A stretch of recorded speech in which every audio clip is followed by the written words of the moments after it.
Então, eu comentei com vocês que quando a gente fala da metodologia de um trabalho, né, a gente vai ter algumas denominações, né, e elas não são por acaso.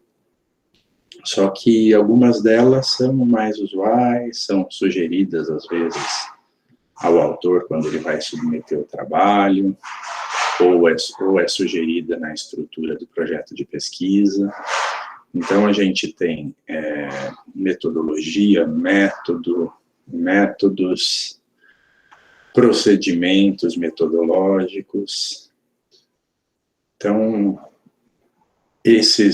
essas diferentes denominações não são por acaso, né? Obviamente, tem alguma relação com área também, né? Então, em algumas áreas, a gente, quando fala de procedimento, a gente tem realmente uma sequência de procedimentos metodológicos bem detalhados. Então, é importante sempre lembrar que o objetivo é a replicação do estudo, a própria integridade da pesquisa, que possa ser aferida, né? Os resultados são respaldados por todo um cuidado metodológico que está bem claro. E esses tipos de procedimento também, eles são, como a gente viu nas primeiras aulas, né? Alguns autores que chamam a atenção para que a pesquisa qualitativa ela tenha o rigor necessário para que possa ter credibilidade, ter consistência, né? Que grande parte do questionamento sobre a consistência da pesquisa qualitativa vem de uma falta, muitas vezes, de rigor metodológico, que pode ser uma falta de rigor na definição dos procedimentos metodológicos, né? Marconi e Lakatos são autores. Esse livro de metodologia é clássico, né? Muito citado, muito usado, né? Então, são diversos os livros de metodologia, como eu sempre lembro vocês, um livro de metodologia, ele é para ser consultado, é para ser consultado no início, né, do planejamento da pesquisa. Então, se a gente for identificar aí 4 etapas desse processo da pesquisa, né, a gente tem a preparação, essas fases, que faz parte já do projeto, né, eu diria, a execução e o relatório, né? Então, a gente poderia dizer que, desde a aula passada, quando eu falo para vocês, ou até antes, né, a gente está lendo sobre o tema, está lendo sobre o que a gente quer pesquisar, e tudo isso faz parte do planejamento, né? Mas vocês percebem que a escolha do tema, ela está numa segunda fase, né? Então, ali na primeira parte, que a gente está falando de decisão, especificação dos objetivos, elaboração de plano, determinar qual vai ser a equipe, recursos e cronograma, né? Então, a gente vê que nessa primeira fase, a gente está muito na concepção, na ideia e na infraestrutura, né? Então, eu posso ter uma ideia, mas a execuibilidade, né, desse tipo de pesquisa que me permita discutir essa ideia, me faz ter que tomar decisões, né? Então, tem toda essa etapa de preparação. Na segunda fase, né, na segunda etapa que a gente está, as decisões já foram tomadas, e aí eu começo a especificar tema, né? Então, uma mesma ideia, ela pode ser olhada por diversas vias, né? Então, eu posso, dentro de uma área do conhecimento, eu posso ter opções temáticas ali para discutir o meu problema, né? Para isso, eu preciso pensar no que a gente falou aula passada, né? Que dados eu tenho para levantar, como eu vou levantar, né? E esses dados me permitem formular qual o problema. Ah, mas não começa do problema? Sim. O problema a gente está falando desde a preparação, desde quando se está falando em objetivos, desde quando se concebe uma ideia, né? Só que esse eu falo para vocês que esse é um processo iterativo, né? Então, eu estou lá, pensei num problema, legal, sobre que temática eu vou discutir, que dados eu tenho disponíveis e consigo acessar, levantar, processar. Quando eu chego na realidade dos dados, eu vejo, eu acho que eu não vou conseguir determinar um problema como esse, eu vou ter que ajustar esse problema. Então, isso é ajustado. Então, essas fases, a gente está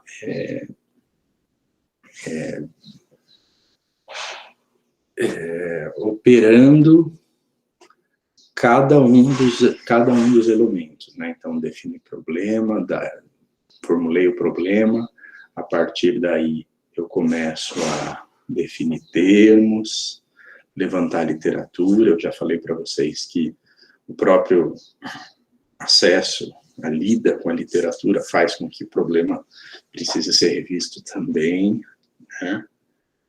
Construo hipóteses, indico as variáveis da pesquisa, quais são as variáveis, qual é a variável principal ou as variáveis principais,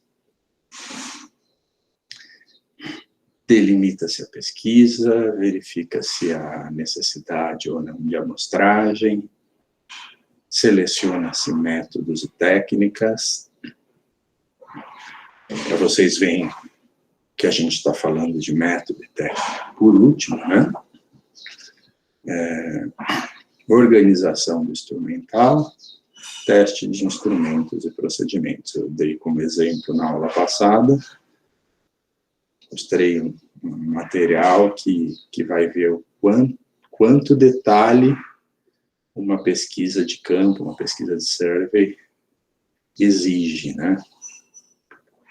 Testar o questionário, avaliar o entrevistador, treinar supervisor, analisar as questões, como estão sendo respondidas, enfim, são diversas etapas aí.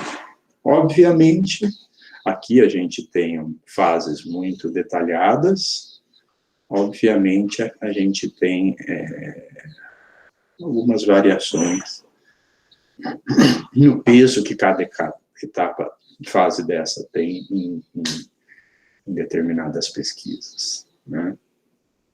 E aí, legal, tá tudo planejado, né?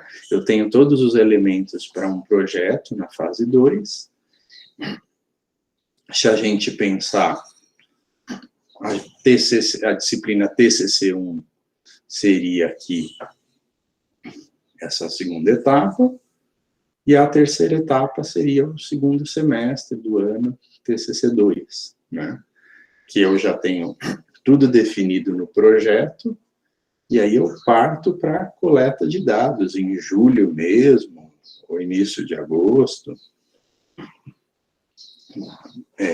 processamento, interpretação desses dados, preparação, transcrição daquilo que eu gravei, para analisar, representar esses dados como tabela, ou organizar trechos extraídos da entrevista por assuntos, num texto corrido, né, ou numa tabela. Tudo isso me permite representar de alguma maneira o que eu coletei, processei e analisei, né, para que eu possa chegar a conclusões. Como eu falei aula passada, né, eu levantei um quadro teórico de referência, eu coleto os dados, analiso e dou a minha contribuição, né? Mostro qual foi o que eu conheci, o que eu trouxe de informação nova que eu pude analisar para contribuir com aquela discussão. E uma quarta etapa seria o relatório, né?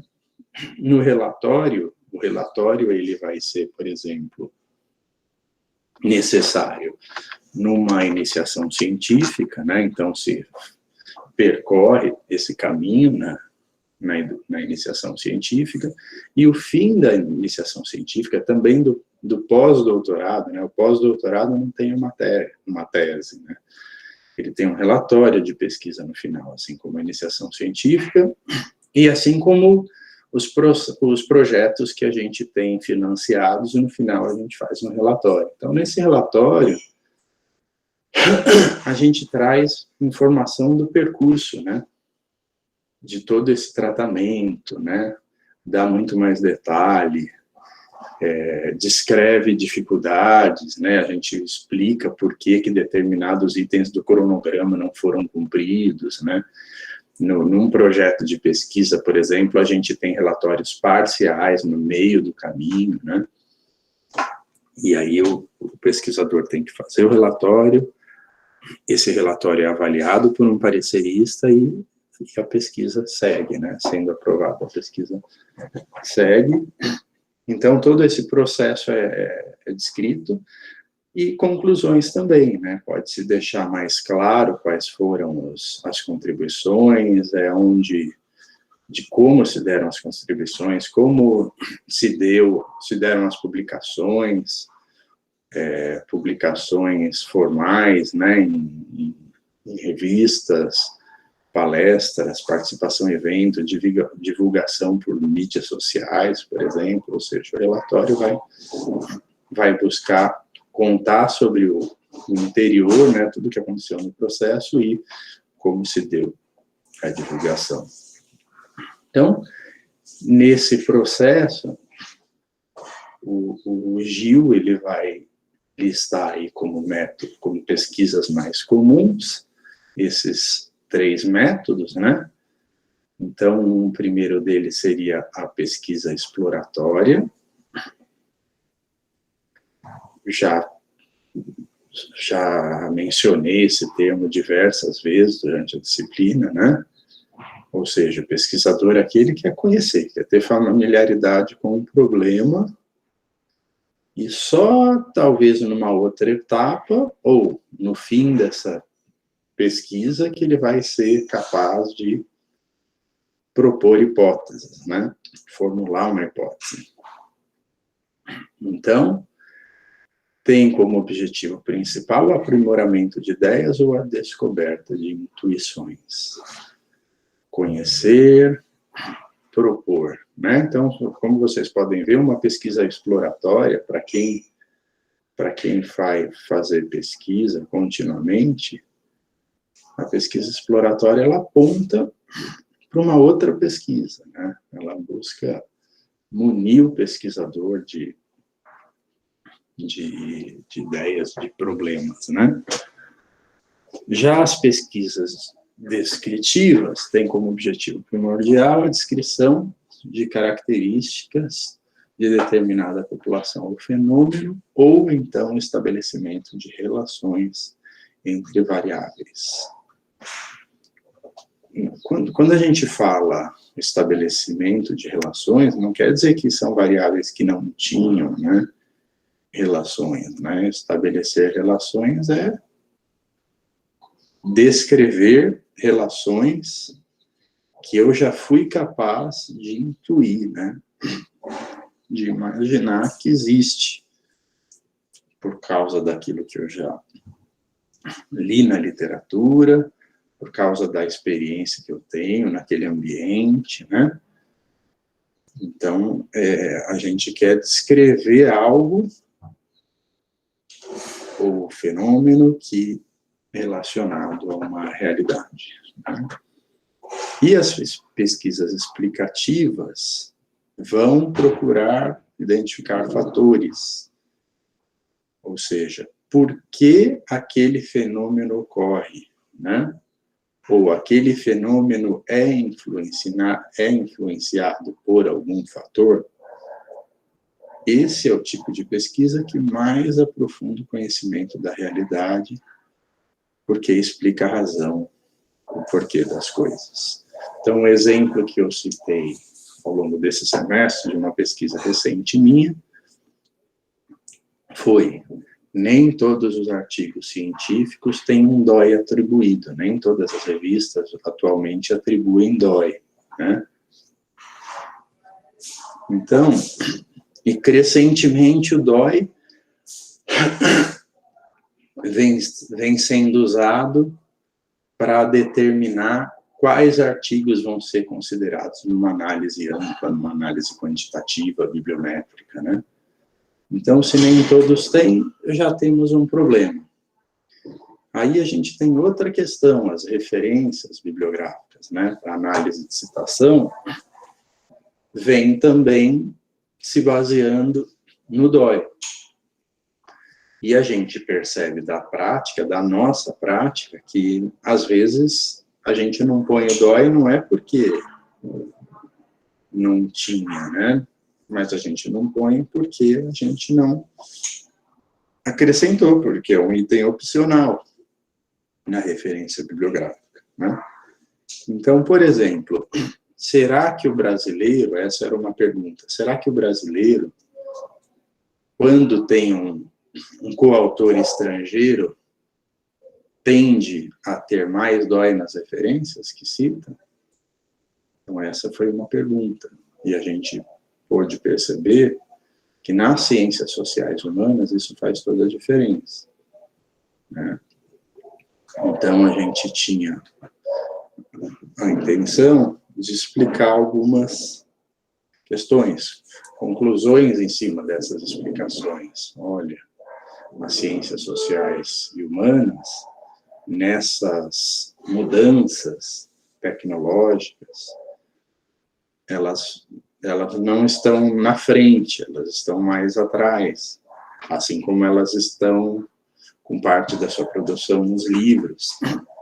Então, não estão tão atualizadas nesses aspectos que surgem primeiro na publicação em periódicos, né? Então, eu preciso considerar isso, né? Que as ciências humanas, ainda no nosso país, ou na América Latina, vão entrar ainda depois dos países do norte, né? Nessas novidades, né? Então, a gente precisa ter cautela. Se um estudo lá pode se servir da literatura utilizando DOI, aqui a gente vai ter menos da produção, a gente vai perder mais, nossa amostra vai estar mais incompleta, né? Então, quando a gente fala em procedimentos, né, a gente falou em etapas, a gente falou tipo de método. Então, quando a gente fala em procedimento, foi um termo que eu usei no início, um dos termos que se usa para denominar a seção de metodologia, né, refere-se ao planejamento em sua dimensão mais ampla, envolvendo tanto a diagramação quanto a previsão de análise e interpretação dos dados. São diversos os tipos de procedimentos da pesquisa, podendo-se dizer que cada pesquisa tem um próprio, ou seja, falei para vocês, né, que a seção de metodologia é feita sob medida para o trabalho, né, e é determinado pelo objeto de pesquisa, pela dificuldade de obtenção dos dados, pelo nível de precisão exigido e pelos recursos materiais de que dispõe o pesquisador. Então, o resultado de todos esses elementos vai ser aqueles procedimentos de pesquisa que vão ser descritos na seção de metodologia. Então, o meu objeto de pesquisa, ele precisa ser identificado ali.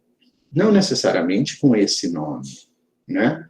Porque o texto teórico já está tratando sobre ele, né? Isso vai ficando claro. Mas eu falei para vocês sobre DOI, né? E comecei falando de DOI no artigo, mas o meu interesse estava na opção de mencioná-lo ou não nas referências. Olha como a coisa se deslocou. Então, eu me desloquei de uma questão que é editorial, se a revista paga ou não para ter o DOI, e desloquei para o autor, ou seja, podendo ter ou não o DOI, o autor cita ou não cita, né? Entende a importância ou não entende.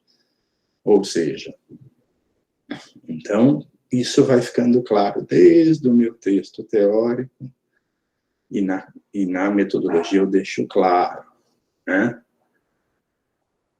Aí vem a dificuldade de obtenção dos dados, isso vai determinar que tipo de pesquisa eu vou fazer, né? E, obviamente, recursos materiais que vão ficar claramente descritos na metodologia. Por essa razão, as propostas de classificação dos vários tipos de procedimento referem-se sempre a abstrações, a tipos ideais que se aproximam mais ou menos dos procedimentos concretos. Então, a gente vai ver aí como diversos autores classificam esses tipos de procedimento. A gente vai entender um pouquinho mais sobre isso, né? Então, se a gente está falando que a metodologia é feita sob medida e que ela trata de abstrações, então a gente já pode esperar diferentes visões nessa classificação do tipo de pesquisa, né? Antes de ver esse panorama mais geral, a gente fala de procedimentos mais usados. São esses itens, eu vou mostrar um outro quadro para vocês depois, são esses itens, esses procedimentos que vocês vão escolher para fazer esse trabalho para o dia 2 de dezembro, para daqui 2 semanas. Lembrando que a gente não tem aula na semana que vem. Tá? Então, pesquisa bibliográfica, pesquisa documental.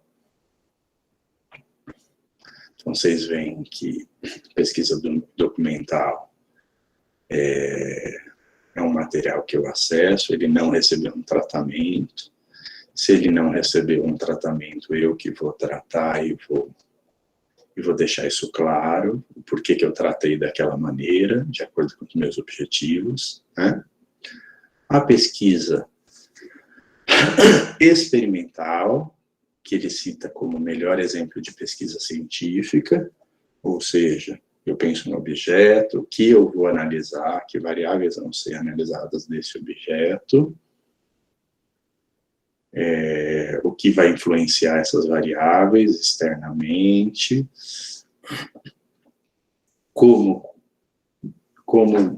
especificar formas de controle e observação desses efeitos, né? Então, a gente está montando um experimento, ou está tentando, ou está fazendo uma pesquisa no próprio ambiente e observando o comportamento, medindo essas variáveis, né?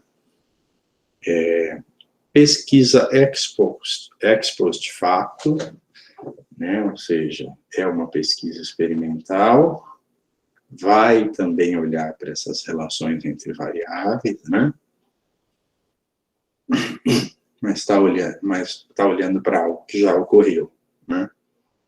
É muito comum que eu não consiga criar o experimento, né? Então, nas ciências sociais é muito comum que a gente olhe para o passado. É o exemplo que eu dei para vocês agora, né? No exemplo que eu dei, vocês veem a mistura de coisas, né? No exemplo que eu dei, eu parti de um material bibliográfico e estou vendo relações entre variáveis de acordo com o uso da literatura que eu estou vendo através da bibliografia. Essas práticas de citação, né? Estudo de coorte, muito comum na área da saúde, né? O pessoal está aí testando vacina e vai analisar as pessoas ao longo do tempo, né? Então, a amostra vai ser acompanhada por certo período de tempo. Levantamento, a gente falou aula passada, né? Que seria o testemunho, né? Que foi a denominação aqui daquele material que a gente viu. Estudo de campo, procura muito mais o aprofundamento das questões propostas do que a análise quantitativa das características da população segundo variáveis. Estudo de caso, estudo profundo, exaustivo, de um ou poucos objetos, de maneira que permita seu amplo e detalhado conhecimento. A gente ainda fala um pouquinho mais desses hoje. Pesquisa-ação, envolvimento ativo do pesquisador e a ação por parte das pessoas ou grupos envolvidos no problema. Pesquisa participante, interação entre pesquisadores e membros das situações investigadas. Lembrando que esses procedimentos, eles são mais comuns em algumas áreas, menos comuns em outras, passam a ser utilizados em um determinado momento, a partir de um determinado momento em determinada área, né? E o trabalho vai levar vocês a ver na própria área, ver em outra área, né? E ter um pouquinho dessa noção, tá? Então, como eu falei para vocês, a gente tem na área de marketing uma riqueza de detalhes de uso de procedimentos metodológicos, porque a área de marketing recorre muito à experimentação com pesquisa qualitativa, recorre muito à pesquisa de campo também, pesquisa de opinião, e então existem livros de marketing, como esse do professor Fausto Matar, que são muito ricos, né? E eu gosto dessa classificação de tipos de pesquisa que ele traz. Vocês podem ver aí, né? A primeira classificação aí é o que ele está chamando de tipo, né? O aspecto analisado são tipos de pesquisa. E vocês veem à direita diversos autores, né? Alguns compartilham de uma classificação similar. Vocês veem aí o ano, né, das obras.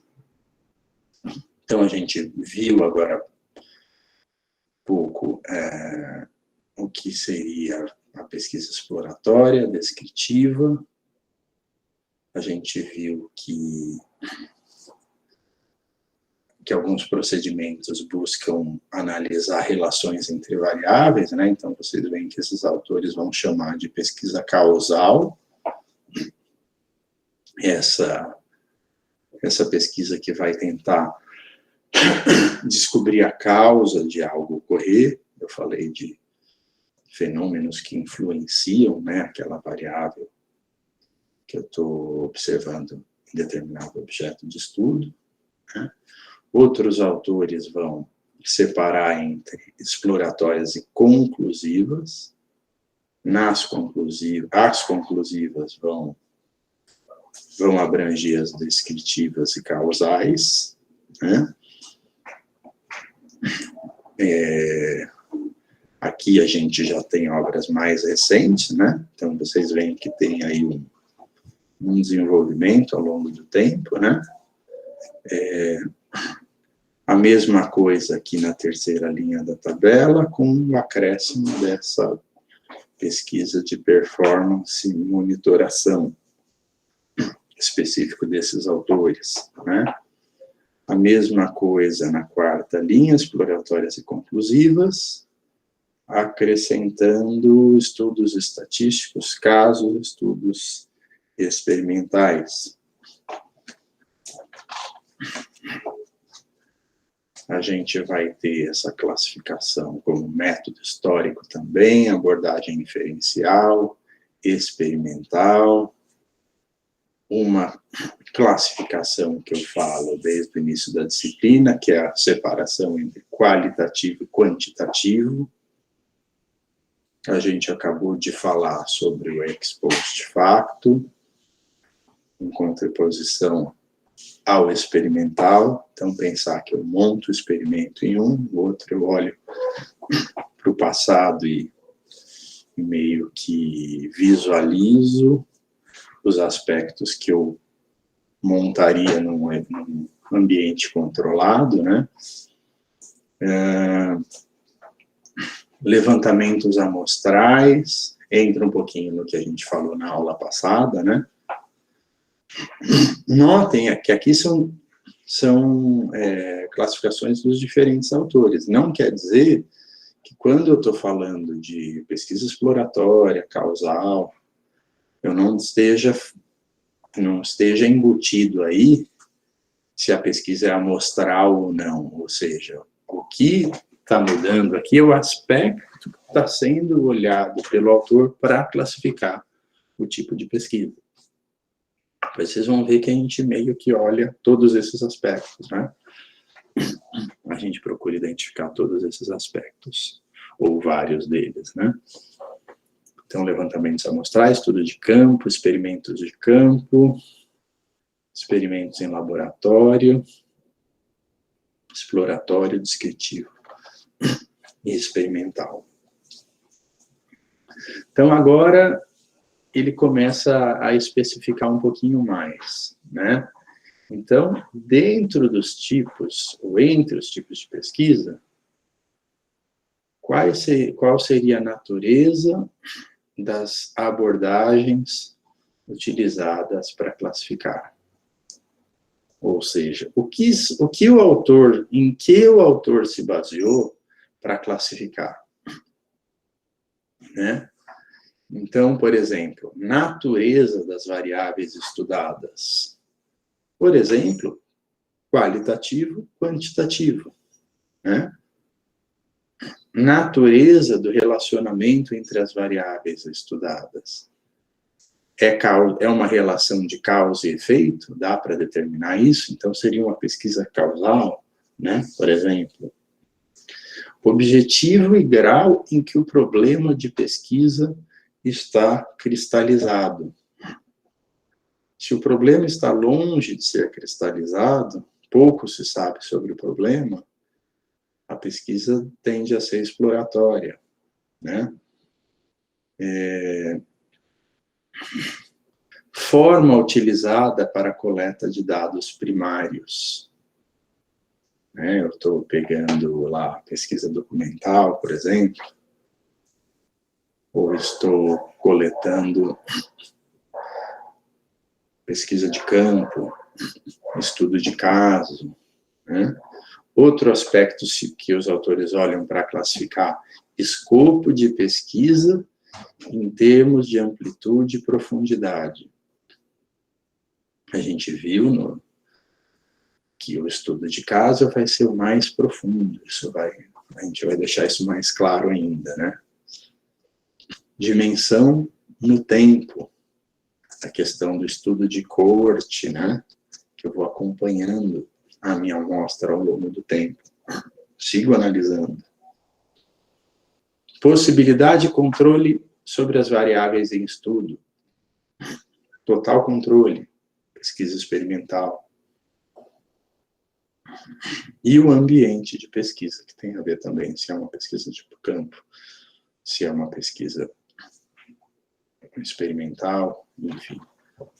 Então, todos esses aspectos estão sendo... Quando alguns desses aspectos estão sendo considerados para classificar, a gente entende aquelas diferenças, né? Então,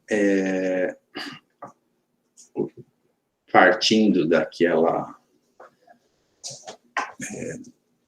dos objetivos da pesquisa, né, pensando, classificando as pesquisas segundo seus objetivos, a gente separaria aí, grosso modo, entre exploratória e conclusiva. Então, a gente pode pensar como uma fase, como fases da pesquisa também, né, então eu estou conhecendo mais sobre o tema, o problema, e eu posso, futuramente, formular objetivos mais definidos, com procedimentos mais bem formalizados, visando solução de problema, ou avaliação de alternativa de curso de ação, né? Então, uma pesquisa pode ser inicialmente exploratória e futuramente conclusiva, né? Uma outra. Eu faço uma pesquisa e consigo propor uma outra, com mais consistência, né? E a gente teria, então, daquele quadro, o autor adota essa classificação, né? E teria também a conclusiva, né? Que vai se subdividir em descritiva também, a gente pode pensar em fases, né? Estou identificando, verificando características dos grupos e relação entre as variáveis. E depois eu consigo falar, existe relação e dá para eu dizer que uma coisa causa a outra, não o contrário, em hipótese alguma, né? Então, eu consigo ir pensando nessas fases, né? Então, se eu penso em fases, ó, eu teria um caminho que poderia ser exploratório, descritivo, explicativo, e aí eu começo a entender, eu começo a explorar as variáveis, descrever o que está acontecendo, explicar o porquê, eu consigo propor um modelo, né? Eu consigo entender aquele contexto, a minha pesquisa e outras pesquisas que eu identifico na literatura já deram conta de mostrar que que aquele fenômeno se comporta daquela maneira. Então, eu consigo partir para um modelo que explica essa realidade, né? Então, o conhecer, né, essa explicação pode me permitir formular outras perguntas que me faria voltar a explorar algum aspecto, né? E propor, ou chegar a propor um modelo que dê conta de diversos aspectos de uma maneira bem ampla daquela realidade. Então, nesse fluxo, né, a gente tem aí os objetivos, que é o que a gente viu, e os tipos de pesquisa respectivos, né? Então, a gente teria no exploratório o levantamento bibliográfico, levantamento de informações públicas, levantamentos documentais, estatísticas publicadas, observação informal, entrevistas com experts, entrevistas focalizadas de grupo, estudos de caso, Delphi. Mais ou menos, aqui a gente está vendo tipo de pesquisa ou procedimento, né, como o Gil vai denominar. A gente falou um pouco da coleta de dados que atende diversos desses procedimentos na aula passada. Agora a gente está separando as coisas, vendo diferentes métodos, né? E nessa aula a gente está falando também de análise, né? Então eu exploro, eu levanto dados, analiso e interpreto, né? Então eu posso recorrer, por exemplo, a algumas formas de organizar, de descrever essas informações, né? Então, a estatística, o processamento dos dados vai me levar a alguma necessidade de síntese. Então, a estatística vai ajudar a resumir toda essa informação, né? Então, eu posso fazer uma quantidade de entrevistas, em algum momento eu vou ter que identificar quantos concordaram naquele posicionamento, né? Então, eu vou precisar contar, vou dar uma ideia de percentual de pessoas, isso eu faço com entrevista, isso eu faço mais ainda com questionários, que são aplicados para mais pessoas, né? Então, assim, medidas de tendência central, média, moda, mediana, ou seja, o grupo gira em torno de que opinião, ou com que intensidade eles concordam com aquele aspecto, né? Então, é isso que é uma das dimensões que a estatística procura representar, né? Outra coisa são medidas de dispersão, né? Quanto grupo dispersa, ou quanto grupo discorda um do outro, quanto há de dissensão ou de concordância entre eles, né? Existem técnicas que vão pegar algumas variáveis e procurar dimensões a medir, né? Então, eu tenho um exemplo que ajuda nesse aspecto, nessa coisa de componentes, né? Componentes principais, análise fatorial, né? Hoje, quando se pensa em qualidade de vida, existe hoje um indicador muito conhecido que é o IDH, né? E qualidade de vida, lá no passado, foi já medida por um indicador que a gente conhece também, que é produto interno bruto, né?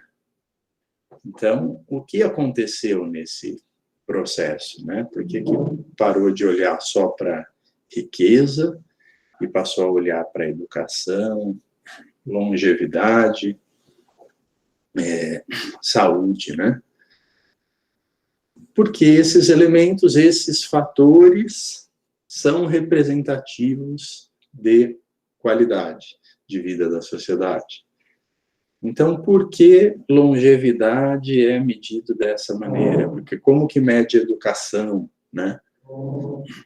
Então, a gente vai olhando que variável dessas permite diferenciar o meu grupo de pessoas, né? Então, por exemplo, se eu estou falando de um grupo de pessoas que é muito homogêneo em relação à variável idade, o grupo de pessoas, o grupo de alunos de biblioteconomia, ou os grupos que entram a cada ano no período matutino, eu tenho pouca variabilidade de idade, né? Um grupo muito específico, né? Então, é um grupo que nessa variável eu não tenho tanta diferenciação, né? Então, eu precisaria, para entender a diferença desse grupo numa variável de estudo, eu precisaria ter outros elementos, né, que diferenciassem mais para explicar a minha variável de estudo. Então, o que vai se descrever nesse tipo de procedimento, nesse tipo de pesquisa, vão ser essas semelhanças, diferenças, multiplicidade de variáveis sendo analisadas, né? E aqui no explicativo a gente tem algumas análises quantitativas que vão facilitar essa compreensão de relação de causa e efeito entre variáveis também. Então, a gente poderia dizer que aqui a gente está olhando, a maioria das vezes, variáveis isoladas, e aqui a gente está necessariamente analisando variáveis em conjunto, né? Então, aqui na pesquisa modelativa, né, a gente vai ter um quadro mais completo, a ponto da gente chamar de um sistema, né, a ponto de eu poder dizer como funciona, considerando diversos aspectos daquela realidade. Vocês vão vendo que a complexidade vai aumentando em cada um desses tipos, né? Então, aqui a gente está entrando em cada uma dessas listas, né? Que eu já falei para vocês. Tá? Então, no exploratório, no descritivo, no explicativo e no modelativo.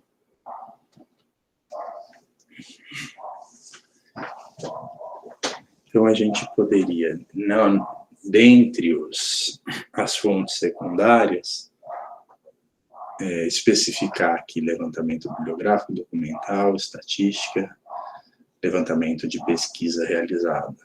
Levantamento de pesquisa realizada pode ser tanto uma revisão de literatura, não. Quando eu falo revisão de literatura, vocês já perceberam que todo trabalho científico implica uma revisão de literatura, para determinar um quadro teórico, né? Mas existem pesquisas cujo objetivo é uma revisão de literatura. Então, vocês já podem imaginar que assim se exige mais do que simplesmente fazer um levantamento para definir um quadro teórico. Não, eu vou levantar uma literatura e estudar essa literatura, entender quem são os autores, entender as linhas de pensamento, ou seja, eu vou mais profundo para dar um parecer sobre a pesquisa naquele assunto. Então, existem critérios mais específicos, por exemplo, uma revisão sistemática, que são critérios específicos de revisão de literatura, que não é aquele que a gente faz em toda pesquisa científica. Tá? Outro levantamento de pesquisa realizada chama meta-análise, né? Então, eu pego, por exemplo, pesquisas feitas sobre eleição nos diversos estados, pesquisas prontas, já realizadas, publicadas, e eu faço uma pesquisa que fala do Brasil todo, comparando os dados analisados nas diversas pesquisas dos estados. Não estou falando só de estatística de eleição, estou falando de pesquisas que foram feitas, analisando os dados estatísticos da eleição em cada estado. Então, faço uma pesquisa que reúne e compara. Então, o que eu acrescento? Eu faço uma comparação com diversos critérios. Claro que eu vou precisar conseguir que as pesquisas tenham critérios comuns, né? Vou ter que...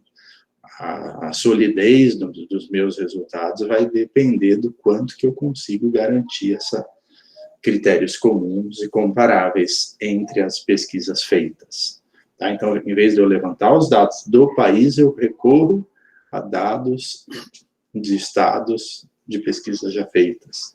Tá? Meta-análise, uma análise de análises, né? Levantamento de experiências, estudo de casos selecionados, observação informal, né?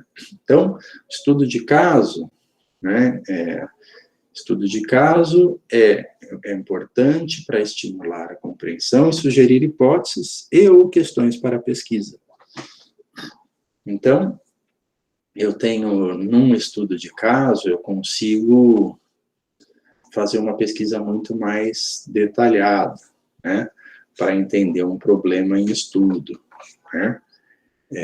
Então, o estudo chama estudo de caso, ou de casos, pode ser no singular, né, ou seja, o que justifica eu não coletar uma amostra e analisar, entrevistar de maneira mais exaustiva uma pessoa, um grupo, uma instituição, parte de uma instituição, ou grupo de instituições? Quando eu falo um grupo, qual é a diferença? Por que é um estudo de caso, um grupo de instituições? Por que não é uma amostra de instituições? Né? Porque eu não tenho, no estudo de caso, que recorre a um grupo de instituições, eu não tenho a necessidade de levantar uma amostra representativa das instituições de um país, de uma cidade, não é esse o objetivo, né? No estudo de caso, por exemplo, o que vai justificar a seleção daquele único ou daqueles poucos, que não é de maneira aleatória a escolha, não é uma amostra aleatória, probabilística, né?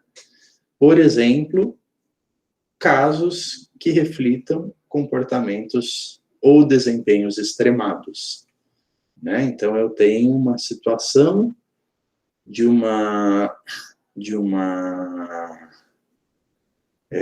do que aconteceu em Mariana e eu quero olhar aquela instituição e fazer uma análise, ou seja, eu não tenho outro caso para analisar.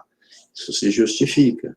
Então, eu vou analisar não só para entender o que aconteceu ali, eu quero poder generalizar o que eu entender dali, no meu estudo de caso ali, que pode ser exploratório, para eu pensar em variáveis para propor formas de prevenção desse tipo de problema ambiental que pode vir a ocorrer em outros casos, né?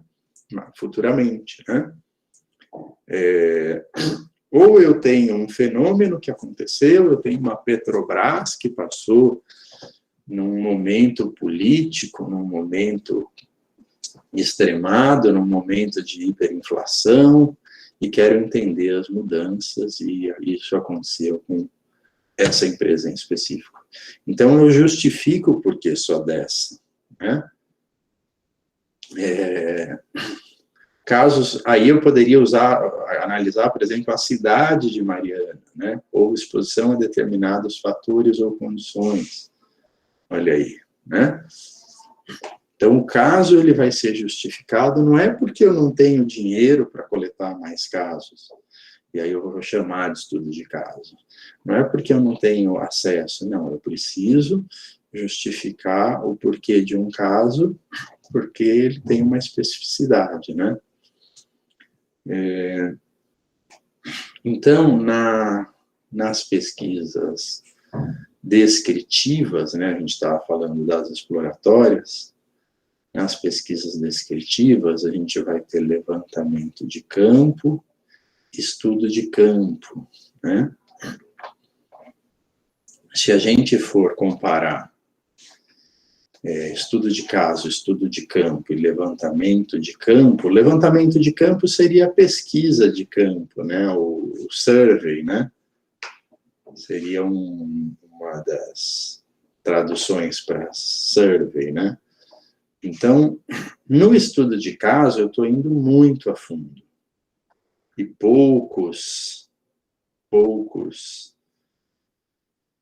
indivíduos, poucas instituições sendo incluídos no estudo. No survey, né, a gente vai recorrer a mais quantidade, a mais representatividade da população e vai ser mais superficial. Então, são escolhas que a gente faz, a gente teria aqui um meio termo, né? Então, dependendo da situação, eu consigo muito bem lidar com informações mais superficiais, é o exemplo de muitas análises quantitativas, né? E aqui no estudo de caso eu estou indo muito mais profundamente, tá? Aqui tem alguns tipos de alguns classificação de pesquisa na área de marketing, eu não vou entrar tanto no detalhe, né, mas você está vendo que eles estão determinando um caso, um problema de marketing, um problema de pesquisa, tipo de pesquisa, método de coleta e a amostragem, né? Então, alguma classificação. Então, assim, no trabalho de vocês, esses aspectos, exceto aqui problema de marketing, né? A gente poderia pensar problema de ciência da informação, né? São aspectos que vocês vão observar no artigo que vocês selecionarem, tá? Esse material vai estar disponível.